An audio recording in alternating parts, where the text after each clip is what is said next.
Hi, my name is Olivier Proulx, senior producer here at Eidos Montréal. For the past few years, we've had the privilege to work on our version of Marvel's Guardians of the Galaxy and reimagine it into a single-player, story-driven, third-person action-adventure game.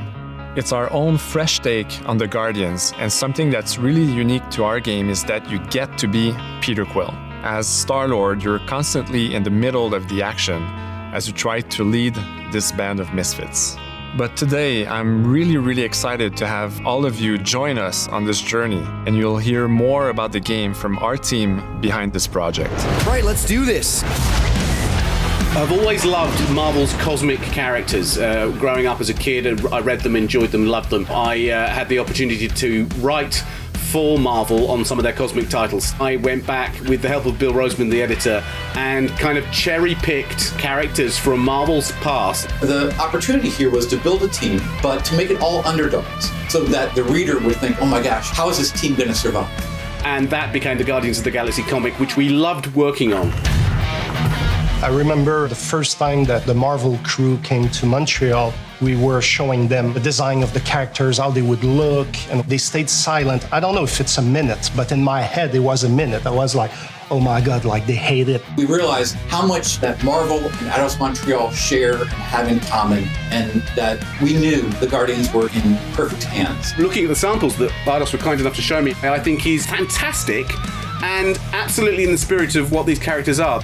What makes the gameplay experience unique to me is no matter in what phase of the game you are, whether you're in exploration or you're fighting, the Guardians are constantly around you and you never feel alone. While you're the leader, the Guardians will also challenge you and make decisions on their own, and you will have to adapt to it. You are literally part of the Guardians of the Galaxy. The decisions you'll make will have lighthearted to haunting repercussions, and the game will react to what you do and say. Gamora, no killing teammates! Says who? It's literally in your contract! I made no such commitment. You are playing as Star-Lord and you're using your blasters and you're using your jet boots.